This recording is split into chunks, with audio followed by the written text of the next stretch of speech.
এই বিল্ডিং এর টপ ফ্লোরের ছাদ কিন্তু ইতিমধ্যেই ভেঙে পড়েছে এবং আশেপাশের দেয়ালগুলো আমরা ভেঙে পড়তে দেখেছি। আশেপাশের যে কারখানা বা ভবনগুলো সেগুলোতে আসলে আগুন ছড়িয়ে পড়বে কিনা বিল্ডিং ধসে পড়বার পর আসলে সেই প্রস্তুতি মূলত এখন নিয়ে রাখা হয়েছে। কারণ এখন যে পরিস্থিতি আমি যেটি বলে আসছিলাম যে আগুন পুরো বিল্ডিং জুড়ে দাউ দাউ করে জ্বলবার কারণে এখানে এই বিল্ডিং এর আগুন নিয়ন্ত্রণে নেবার চেষ্টা আসলে পুরো বৃথা চেষ্টা, অর্থাৎ সেই চেষ্টাটাও আসলে ফায়ার সার্ভিস কর্মীরা করছেন না এখন আর। কারণ এখানে কোনোভাবেই এই বিল্ডিং এর আগুন আর নিয়ন্ত্রণ করা সম্ভব নয়।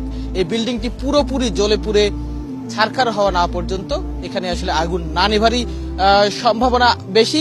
ফায়ার সার্ভিস কর্মীরা চেষ্টা করছেন, তারা আরো আগে থেকেই বলে আসছিলেন যে এই বিল্ডিংটি এক পর্যায়ে ধসে পড়বার একটি আশঙ্কা তৈরি হয়েছে এবং আমরা তাই দেখেছি। বিল্ডিং এর টপ ফ্লোর অর্থাৎ এই বিল্ডিং এর টপ ফ্লোরের ছাদ কিন্তু ইতিমধ্যেই ভেঙে পড়েছে এবং আশেপাশের দেয়ালগুলো আমরা ভেঙে পড়তে দেখেছি, জানালা এবং রডগুলো কিন্তু খসে পড়তে দেখছি আমরা এই আগুনের তীব্রতায়।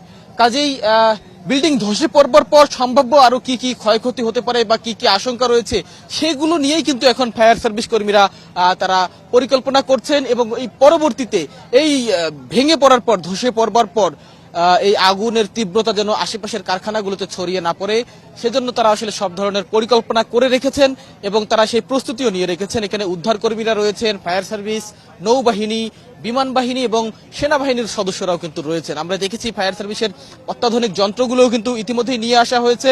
রোবোটিক্সের কিছু সিস্টেম আমরা নিয়ে আসতে দেখেছি, সেগুলো আসলে প্রস্তুত করে রাখা হয়েছে যেন ভবনটি ধসে পড়বার পর আগুন আর বেশি দূরে ছড়িয়ে যেতে না পারে কিংবা আশেপাশের কারখানাগুলোতে ছড়িয়ে যেতে না পারে।